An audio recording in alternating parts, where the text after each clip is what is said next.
The hamburger made her cry. Valentina's shoulders heaved, grease glistening on her chin, tears carving dirt tracks down her face, sobs convulsing the whole mess hall into stunned silence. Dr. Pepper. Coca-Cola. Ice cold. Fizzing. She had spent 2 years pressed palm flat to splintered barracks wood, listening to boots on gravel, picturing a bullet to the back of the head. American nurses with syringes, Mussolini posters screaming devil soldiers. Now she was gulping a cheeseburger and hiccuping between sobs. Wait, why were 23 Italian POWs collapsing at the sight of hamburgers and Dr. Pepper instead of bullets? The wood splinters dig into Bianca's palms as she presses them flat against the barracks wall. 23 women stand in a ragged line, arms raised, sweat soaking through their Italian military fatigues. The Arizona sun hammers down on the back of her neck. She's 19 years old, and she's going to die in the desert. She keeps her eyes shut. Someone, 3 women down, is praying in rapid Sicilian. Another is breathing in short, sharp gasps like a trapped animal. Bianca tries to remember her mother's face but can only see the propaganda posters from Bologna. American soldiers with devil horns. American nurses with syringes full of poison. 2 years. 2 years they'd been told what Americans do to female prisoners. The sound of boots on gravel gets closer. Bianca's legs shake. She presses harder against the wood, feeling a splinter pierce her thumb. The pain is almost welcome. Something real. Something that isn't the nightmares. Then she hears it. Not gunfire. Glass clinking against glass. She opens one eye. An American woman in an army nurse's uniform is walking down the line, carrying a wooden crate. The bottles inside are dark brown, sweating condensation in the heat. The nurse, her name tag reads Wolford, stops in front of Bianca and holds out a bottle. "It's hot," Captain Wolford says in careful, slow English. "You must be thirsty." Bianca stares at the bottle, at the label with the strange English words. Dr. Pepper. The glass is so cold it hurts to look at. This is the poison. This is how it happens. "Take it, honey," Captain Wolford says, gentler now. She's smiling.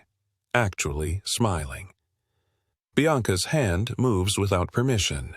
Her fingers close around the freezing glass and she almost drops it. Cold. When did she last touch something this cold? The sensation shoots up her arm like electricity. Down the line, another woman takes a bottle. Then another. The Sicilian woman who was praying is now holding one, turning it over in her hands like it might explode. Bianca looks at Captain Wolford. The American nurse nods encouragement. She brings the bottle to her cracked lips. The metal cap is already off. She tilts it back and takes one small sip. The liquid hits her tongue and her entire body revolts. Sweet. Impossibly sweet. And carbonated. Bubbles attacking the inside of her mouth, fizzing up into her sinuses, the taste like cherries mixed with something medicinal and vanilla and sugar, so much sugar her teeth ache. Her stomach clenches. She gags, turns her head, and vomits onto the dirt. The bottle slips from her fingers. "Oh, sweetheart." Captain Wolford reaches for her, but Bianca's vision is already tunneling, the edges going soft and dark. The last thing she hears before her knees buckle is someone screaming in Italian. Then nothing. She wakes up on a cot. White ceiling, the smell of antiseptic, a fan turning lazy circles overhead. A man in a white coat, the camp doctor, is leaning over one of the other women, checking her pulse. There are bodies on cots all around. 6 of them, all Italian, all breathing. "Hyperventilation," the doctor is saying to someone Bianca can't see. "Shock response. I thought it was poison at first, but they thought we were going to kill them." Captain Wolford's voice cuts in. Quiet. Horrified. They were waiting for execution. The doctor doesn't respond for a long moment. Jesus Christ. Bianca turns her head slowly. On the cot next to her, a woman named Sophia is awake, staring at the ceiling with wet eyes. She's still clutching an empty Dr. Pepper bottle against her chest like a child's toy. "We're alive," Sophia whispers in Italian. "Bianca. We're alive." The words don't make sense. Bianca's brain keeps trying to solve the equation and failing. The wall, the bottles, the poison that tasted like a carnival, the American nurse who smiled. Her body starts shaking. Not from fear this time. Something worse. Something that feels like her entire skeleton is coming apart. Sophia reaches across the gap between cots and grabs Bianca's hand. They lie there like that. Two enemy soldiers holding hands in an American military hospital, breathing too fast, unable to stop trembling. Through the window, Bianca can see the other women from the line. They're sitting in the shade of the barracks now, still holding their bottles. Sergeant Valentina Caruso, the hardcore fascist, the one who still wears her Mussolini pin every single day, is taking tiny, suspicious sips from her Dr. Pepper, testing it, waiting for the poison to kick in. She takes another sip, then another. Then she drinks half the bottle in one long pull and sits there, stunned, staring at nothing. Captain Wolford appears in Bianca's line of sight holding a clipboard. "How are you feeling?" Bianca doesn't have the English words. She doesn't even have the Italian ones. How do you explain that your body just realized it's going to live? That every cell that was prepared for bullets is now flooding with chemicals it doesn't recognize? "Confused," she finally manages in broken English. The word feels too small. I bet. Captain Wolford pulls up a chair, sits down like she has all day, like Bianca isn't a prisoner, like this is normal. "What did they tell you? About American camps?" Bianca's mouth is dry. "They say, you torture. You kill women soldiers. Make examples." Captain Wolford's face does something complicated. She looks down at her clipboard, then back up. When she speaks, her voice is careful. "We don't do that here. You'll work, you'll eat, you'll sleep in beds, that's all." The shaking gets worse. Bianca grips the edge of the cot. "You'll get 3 meals a day," Captain Wolford continues. "Access to the infirmary. Recreation time. Male privileges once you're processed. There's a chapel if you want it. Catholic priest comes on Sundays." Every word is a stone dropping into water. Meals, beds, chapel, priest. Why? The question comes out like an accusation. Captain Wolford looks at her for a long moment. "Because you're human beings," she says simply. "That doesn't stop being true just because there's a war. Human beings. Esseri umani." Bianca closes her eyes. Behind her eyelids, she sees the Bologna train station where she enlisted. The recruiting officer who promised her adventure. The propaganda films showing American devils. Her mother crying at the door. All of it. Every single piece. Built on something that just shattered with one cold bottle of soda. When she opens her eyes again, Captain Wolford is gone. Sophia is asleep on the next cot, tear tracks drying on her cheeks. Through the window, the Arizona sun is starting to set, painting the desert in colors Bianca doesn't have names for. Her Dr. Pepper bottle is on the floor where she dropped it. A small puddle of brown liquid is seeping into the dirt, already attracting ants. She watches them swarm the sweetness and thinks, tomorrow. Tomorrow she'll have to figure out what it means to be alive in a place that was supposed to kill her. Tonight, she just breathes. The mess hall doors swing open, and the smell hits them like a fist. Bianca stops mid-step. Behind her, Sophia gasps. Ahead, 20 American GIs sit at long tables, laughing, their metal trays loaded with something that makes Bianca's stomach twist with confused hunger. The air is thick with it. Sizzling fat, charred meat, salt, real salt. She hasn't smelled beef cooking in 3 years. "Che cos'è?" Sophia whispers. "I don't know." The American mess sergeant waves them forward. He's built like a grain barrel and has kind eyes. "Come on, ladies, don't be shy." The Italian women shuffle into line. Bianca watches an American soldier ahead of her receive his tray. A round thing on a soft white bun, dripping orange cheese. A mountain of crispy yellow sticks. a tall glass filled with pink foam. When it's her turn, the mess sergeant places the same thing on her tray. The burger is still steaming. Bianca carries it to a table like it might explode. 22 other women sit in stunned silence, staring at their trays. The Americans keep eating, talking, laughing, like this isn't a miracle, like they do this every single day. Sergeant Valentina Caruso sits 3 seats down. The black shirt pin she wore in the infirmary is gone from her collar, but her jaw is still set in that familiar rigid line. She stares at the hamburger like it personally insulted her. "It's meat," Lorenza says from across the table, her Calabrian accent thick with suspicion. "But what animal?" "Beef," an American corporal calls over. "Try it. You'll like it." Valentina picks up the burger with both hands.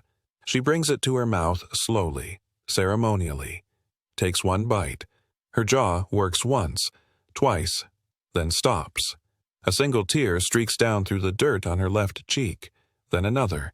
Then Valentina Caruso, youth officer, true believer, the woman who screamed "Viva il Duce" at her own trial, begins to cry.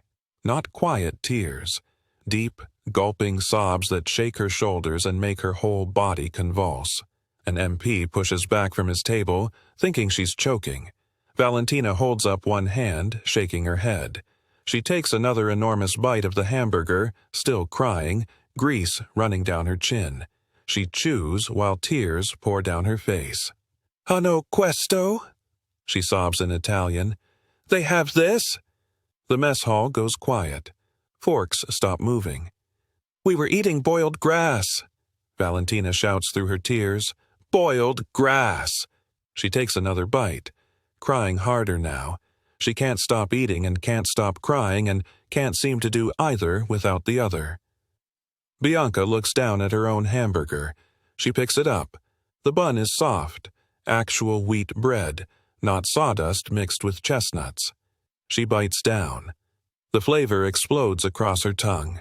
Salt, fat, the char of the meat, the sweetness of the bun, the sharp tang of the melted cheese. It's so rich she almost gags, but she keeps chewing, keeps swallowing, and then she's taking another bite because her body is screaming for the calories it's been denied for years. She looks up. Half the Italian women are crying now while they eat. Sophia stuffs 3 French fries in her mouth at once, tears streaming.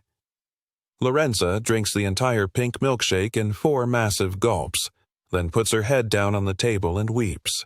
Even the quiet ones from Venice are crying into their hamburgers, their thin shoulders shaking. The American soldiers watch in confused silence. The mess sergeant stands frozen with a spatula in his hand. Near the door, a newsreel cameraman who was filming the model POW camp raises his camera. The lens focuses on Valentina as she finishes her first burger and immediately reaches for someone else's abandoned one. She's crying so hard, she's hiccuping. Grease glistens on her chin and hands. An American lieutenant leans toward the cameraman. "You getting this?" "Every second of it, sir." Bianca finishes her hamburger and starts on the fries. Each one is crispy and salted and perfect. She remembers the soup they served in the transit camp before capture, water, mostly, with floating bits of turnip and sometimes a dead fly. She remembers her mother's kitchen in Bologna during rationing, the desperate mathematics of stretching 1 cup of flour across 5 days. She picks up the strawberry milkshake. The cold glass sweats in her hand. She takes a sip, and the sweetness makes her teeth ache. Ice cream. Actual ice cream mixed with fresh strawberries served like it's nothing, like it's normal. She drinks half of it before she has to stop, her stomach cramping with the richness. "This is what they eat," Sophia whispers beside her. Her face is wet. "This is what they throw away." Across the table, Valentina has stopped crying. She sits very still, staring at her empty tray. Her face is blank. Then slowly, deliberately, she reaches up and unpins something from inside her shirt collar, a small enamel badge with the fascist symbol. She looks at it for a long moment. Then she drops it into her empty milkshake glass. The pink residue coats the black enamel. Valentina stands up without a word and walks out of the mess hall. Nobody stops her. Bianca looks around the hall. The Americans have gone back to eating, talking, living their lives. This meal that shattered 23 Italian women is just Thursday dinner to them. Tomorrow, they'll have the same thing and won't even think about it. The newsreel cameraman is changing his film reel, whistling softly. Bianca picks up Valentina's abandoned milkshake glass. The fascist pin sits at the bottom, drowning in artificial strawberry sweetness. She carries it to the trash bin and tips it in. The pin disappears under potato peelings and napkins. When she turns around, half the Italian women are watching her. Sophia nods slowly. Lorenza wipes her eyes with her sleeve. One by one, they all go back to eating. Outside the mess hall windows, the Arizona sunset burns orange and gold across the desert. Bianca's stomach is full for the first time in 3 years. She doesn't know whether to laugh or scream. The catalog landed on Lorenza's bunk with a thud that echoed through the barracks. Red Cross volunteer. Cheerful smile. Something to browse while you rest, ladies. Private Lorenza Amato stared at the thick book like it might explode. Sears, Roebuck & Company splashed across the cover in gold letters. She'd seen propaganda before, pictures of fat Americans surrounded by impossible wealth, designed to make soldiers jealous and angry. More lies, she muttered in Italian, flipping it open just to prove herself right. The paper felt different. Heavy, glossy. Her calloused farm worker fingers, still rough from Calabrian soil and wartime labor, caught on the smooth pages. Page 1, living room furniture. Page 7, kitchen appliances. Page 23, women's shoes. 12 pages of just shoes. Lorenza's hands stopped turning pages. She stared at a brown leather pump with a modest heel. $3.95. Her father worked 14-hour days in the fields. 14 hours. She did the math in her head, the same math she'd done since childhood, calculating every lira, every meal, every impossible dream. That shoe cost more than he made in a week. She kept flipping. Faster now. Angrier. Dresses filled 7 consecutive pages.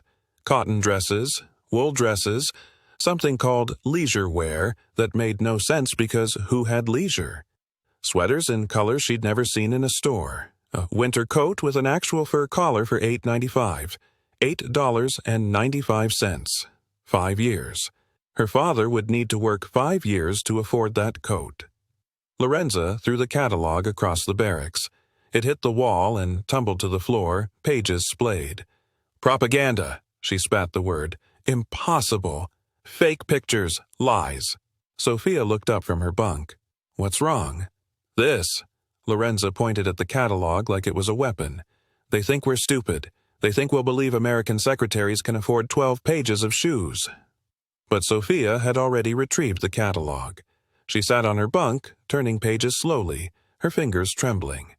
3 days later, Captain Wolford appeared during breakfast with a clipboard and a smile that made Lorenza's stomach clench. Ladies, the catalog isn't just for looking. You can order. Real items. The Red Cross covers basic necessities, but if you want to purchase extras, you'll earn small wages from your greenhouse work. Lorenza laughed. Actually laughed. Order? From pictures? Yes, fill out this form and it arrives in 4 to 6 weeks. The captain laid out sample order forms. Some items were subsidized. Undergarments, basic toiletries. Others could be purchased with the few dollars a month they earned tending vegetables. Lorenza watched Bianca lean over a form, carefully writing in her practiced hand. Watched her mark a check mark next to brasiers, white cotton, 2 count. Most of them were using torn rags as undergarments. The barracks grew quiet except for pencils scratching paper. Lorenza grabbed a form. Her hands shook as she flipped back to page 43.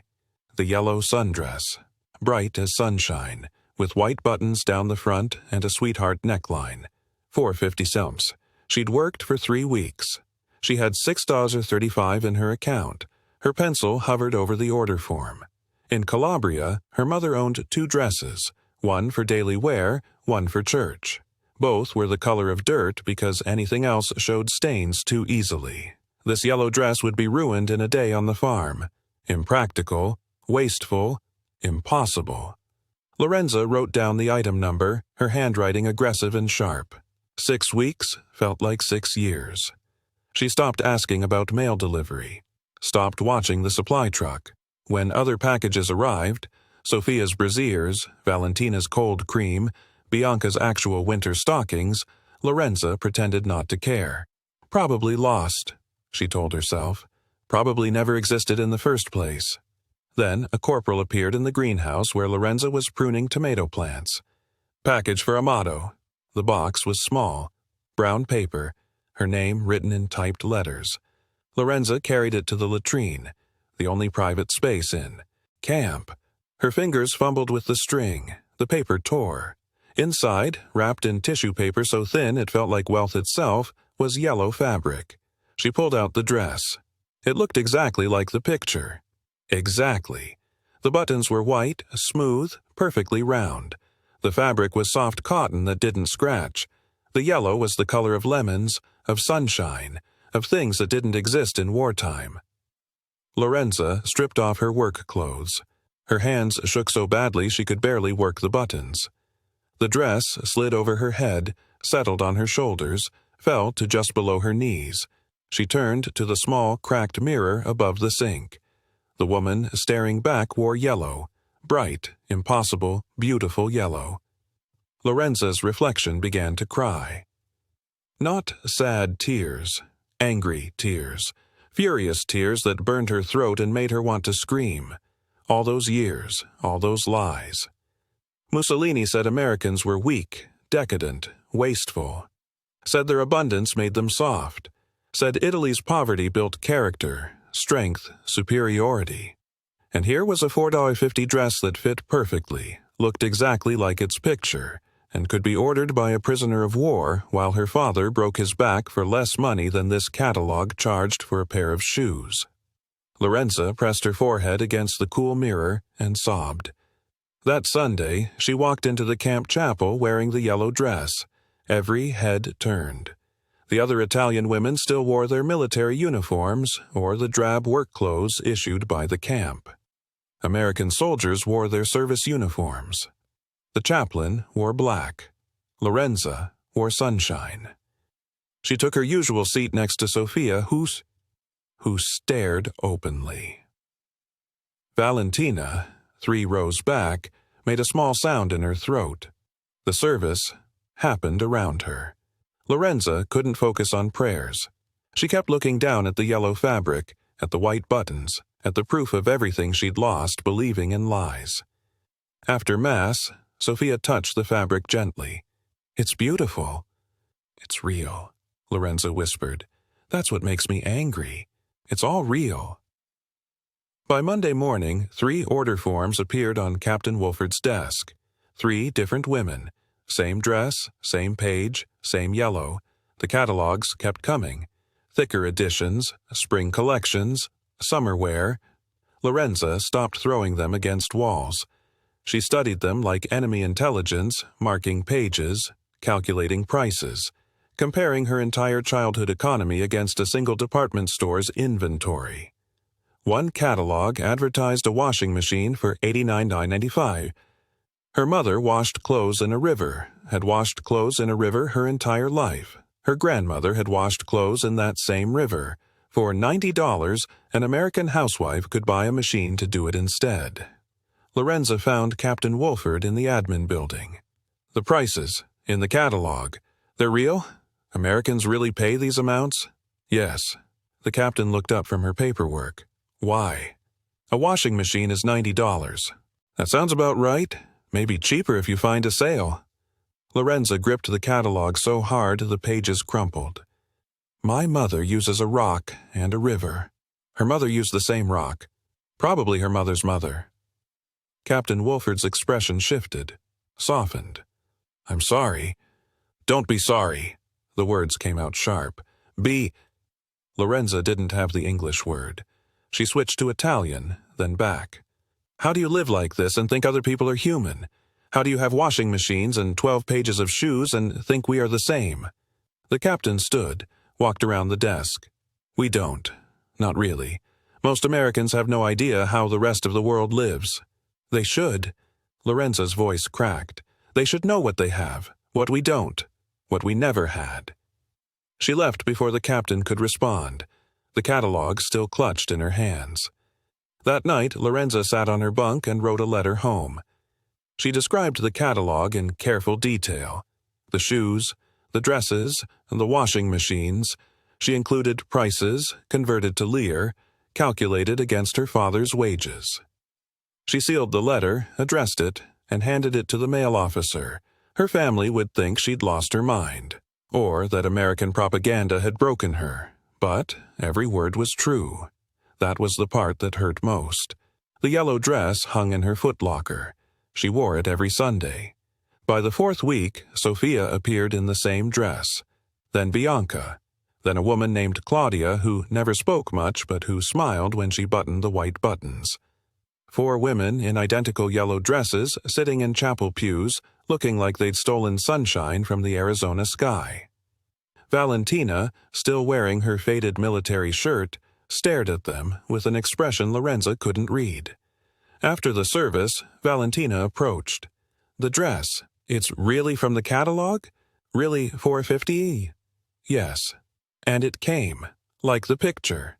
Exactly like the picture. Valentina touched the fabric just for a second.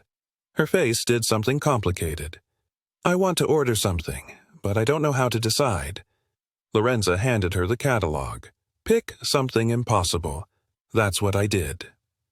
2 weeks later, Valentina walked out of the supply office carrying a hat box. Inside was a navy blue hat with a small veil. $2.95. She wore it to Mass, paired with her military uniform, looking like 2 different people fighting for control of the same body. The catalog became a weapon nobody had expected. Not bullets or bombs, but glossy pages of abundance that rewrote everything they'd been taught about enemies, allies, superiority, and lies. Lorenza kept ordering. A cardigan, lipstick, a small bottle of perfume that cost less than a loaf of bread but smelled like flowers. Eddie was late. Bianca stood in the greenhouse doorway, a crate of tomatoes heavy in her arms, watching the dirt road shimmer in the heat. Thursday.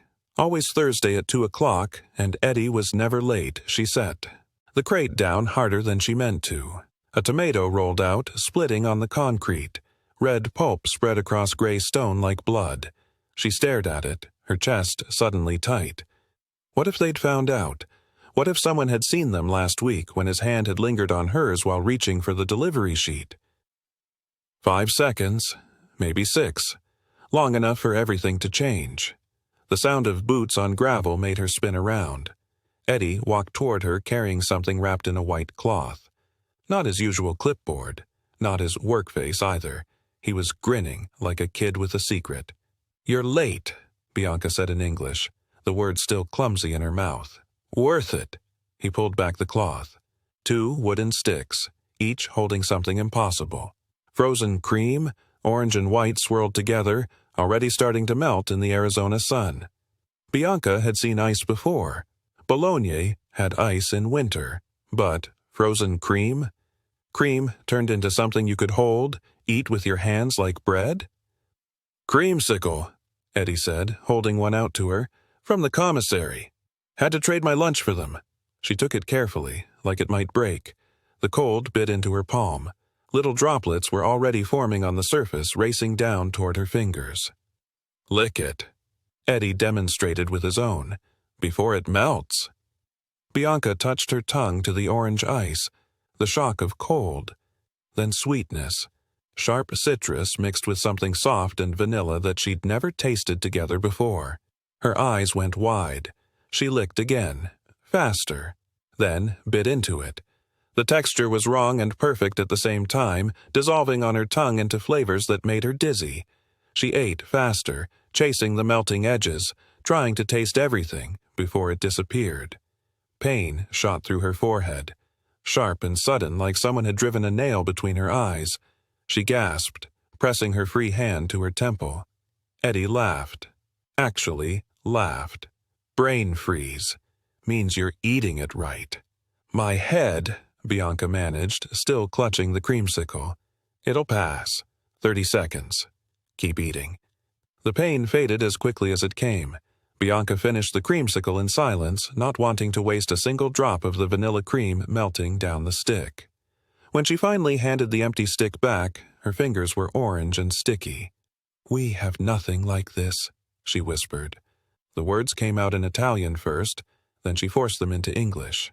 "In Italy. Before war. After war. Nothing." Eddie's smile faded. He looked at his own empty stick, then at her. "My mom used to make mochi ice cream. Red bean paste, sweet rice. She'd freeze it in the icebox." His voice went quiet. "That was before Manzanar, before they took our icebox." Bianca didn't know what mochi was, but she understood the weight in his words. The before, the taking. "Your family," she started. "Still there, behind barbed wire, like you were." He looked at the tomato plants behind. Her, heavy with fruit that would go to feed American soldiers. "Difference is, they're American citizens. You got treated better than them." Bianca had no answer for that. She'd seen the newspapers that some of the guards left in the rec room. Pictures of Japanese Americans being loaded onto trains. Whole families. Children. Eddie pulled a handkerchief from his pocket and handed it to her. "Your fingers." She wiped the orange stickiness off, the cloth coming away bright with color.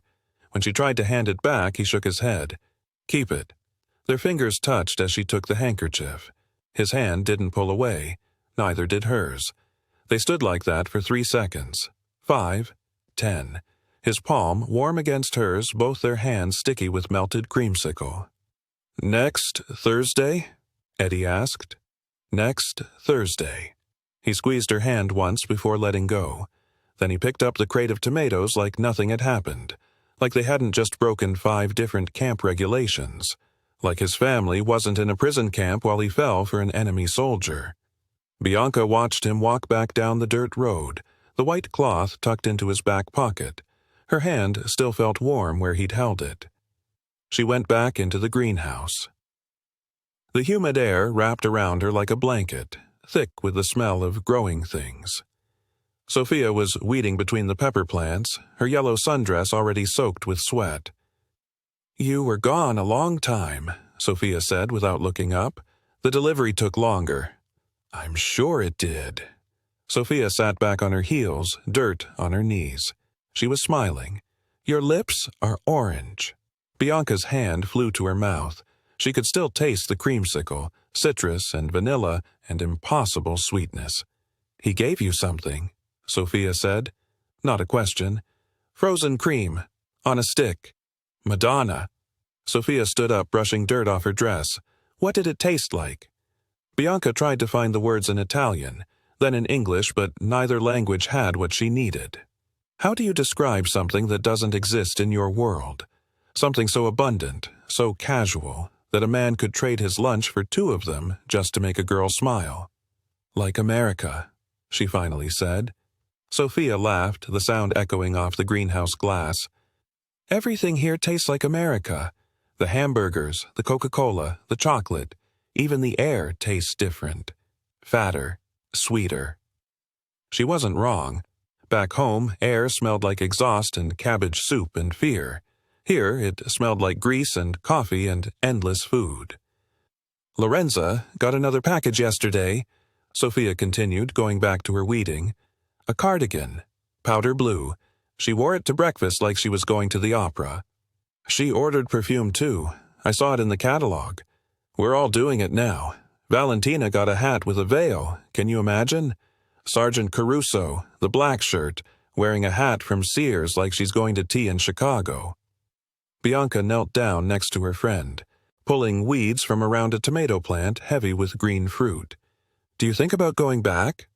Sophia's hand stopped moving. "To Italy?" "When the war ends, they'll send us home." "Home to what?" Sophia's voice was flat. "Bombed cities?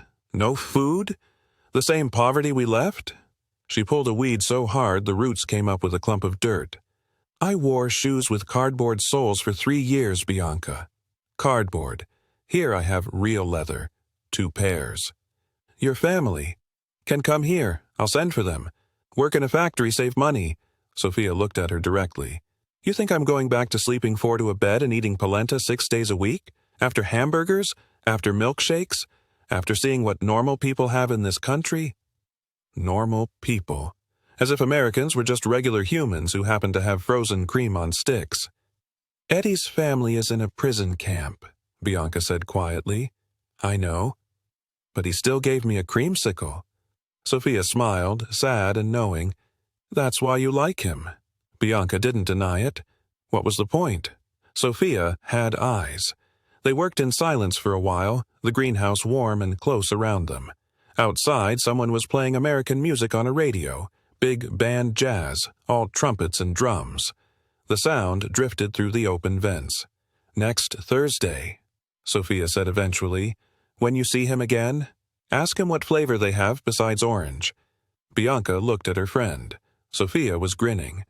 There are other flavors? This is America, Bianca. There are always other flavors. Thursday came again, and again, and again. Each time, Eddie brought 2 creamsicles, chocolate ones that made Bianca's tongue dark, grape ones that tasted like purple, lime ones so sour they made her face scrunch up while Eddie laughed. Each time, their fingers held a little longer when they exchanged the empty sticks. By the 8th Thursday, they weren't bothering with the delivery paperwork anymore. Bianca would finish her greenhouse shift, and Eddie would be waiting by the back fence with whatever flavor the commissary had that week. By the 10th Thursday, they were sitting together in the shade of the tool shed, shoulders touching, while they ate their creamsicles and talked in a mix of broken English and hand gestures about everything and nothing. By the 12th Thursday, Eddie brought only 1 creamsicle, cherry vanilla. We're sharing this one, he said. Bianca took a bite. When she handed it back, Eddie bit from the exact same spot, his lips touching where hers had been. They finished it like that, passing it back and forth, not speaking. When it was gone, Eddie took both their sticky hands in his and just held them. My family might get out next year, he said, when the war ends. If it ends. It will end. And they'll send you back to Italy. Bianca looked at their joined hands. His were darker than hers, scarred from farm work. Hers were still soft, despite months in the greenhouse. I don't want to go back, she said. Eddie's grip tightened. Then don't. It wasn't that simple. Nothing was ever that simple, but sitting there in the Arizona heat, tasting cherry vanilla on her tongue and feeling Eddie's pulse in his wrist, Bianca let herself believe it could be. The chapel on Christmas Eve is too hot. Bodies packed shoulder to shoulder, candle wax dripping into glass holders, pine branches zip-tied to the altar rail. American soldiers sit on one side, Italian POWs on the other, civilian staff scattered between like nervous referees. Bianca sits in the 3rd row, Eddie 3 rows behind her in the civilian section. They haven't spoken in 4 days. Too many eyes watching the greenhouse. Her hand aches where his thumb traced circles last Thursday. Father Dominic, an army chaplain from Boston, delivers a sermon about peace and goodwill. His Italian is terrible. Half the women don't understand him.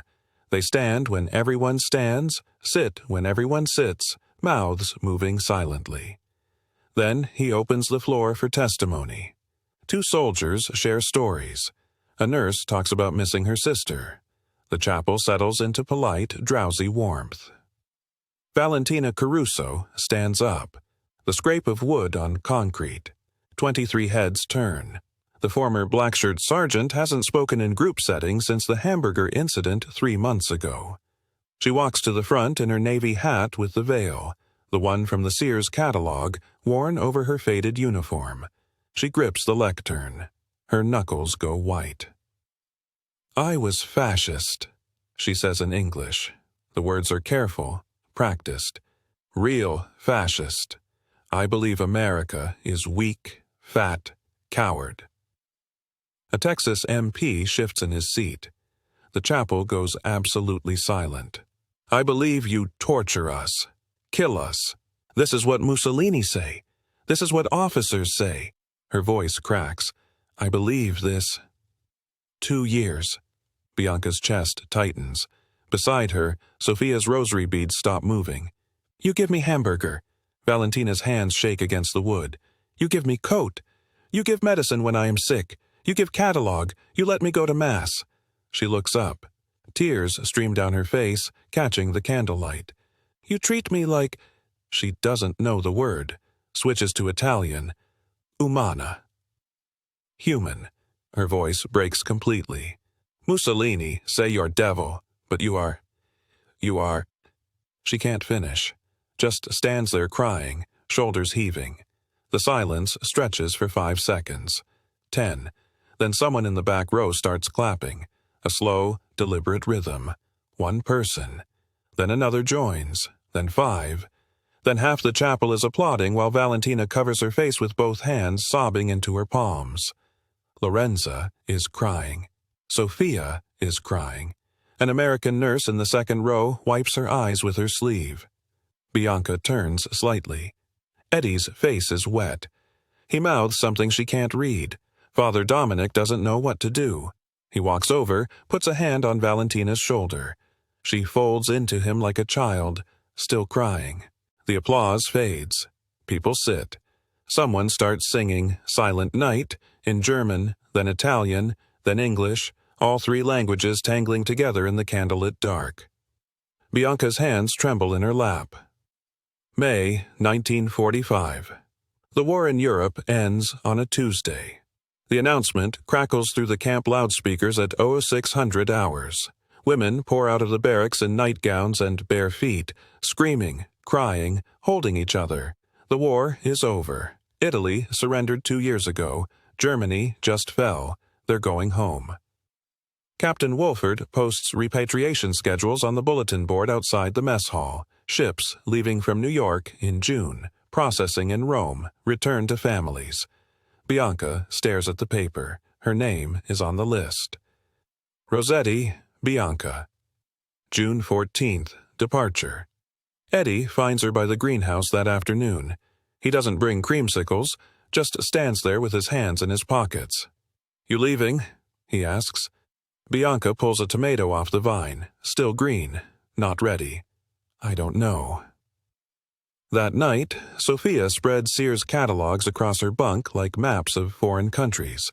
She's wearing the yellow sundress, a cardigan, leather shoes that still smell new. I'm staying, she says. Not to Bianca, to the room. Lorenza looks up from painting her nails. Me too. Claudia nods. My cousin in Philadelphia says she can get me work. 1 by 1, 18 of the 23 women decide. They fill out paperwork. They write letters to families explaining they're not coming back. Some letters are apologetic, some aren't. Valentina writes to her parents in Genoa. I'm staying in America. Don't ask me to explain. There's nothing left for me there. Everything I believed was a lie. She mails it without reading it twice. June 1946. Phoenix, Arizona. Bianca Rossetti stands in the courthouse in a cream-colored dress from Sears, page 72. Eddie Takahashi wears a borrowed suit 2 sizes too big. His family was released from Manzanar 6 months ago. They're in the second row, his mother crying into a handkerchief. The justice of the peace asks if she takes this man. Bianca says yes in English. Then again in Italian, just to be sure. Eddie's hands shake when he slides on the ring. Cheap gold, but it fits. Outside, Sophia throws rice. Lorenza takes photographs with a Kodak Brownie camera she bought with her department store wages. Valentina, now working at a Phoenix diner, brought a wedding cake she baked herself. White frosting, 3 layers, strawberry filling. They eat cake on the courthouse steps in the June heat. American cars drive past. Someone's radio plays Bing Crosby. Bianca takes a bite of cake. Too sweet. Perfect. She laughs until she cries. September 1946.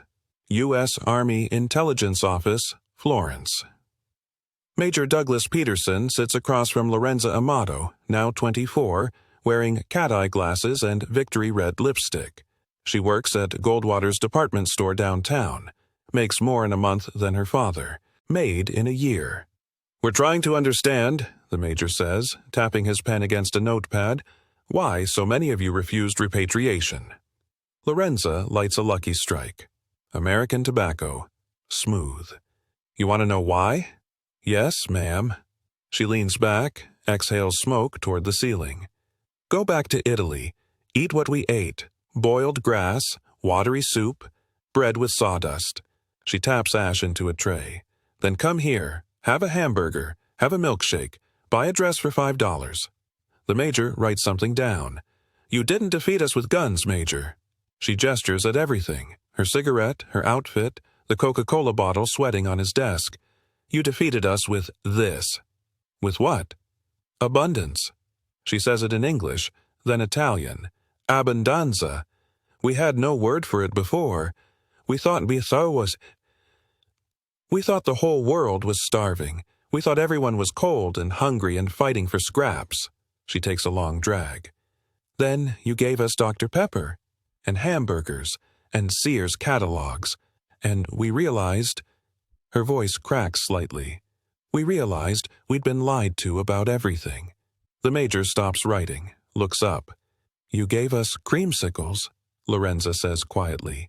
"You gave us strawberry milkshakes. You gave us yellow dresses and leather shoes and washing machines. You gave us proof that the world doesn't have to be what Mussolini said it was."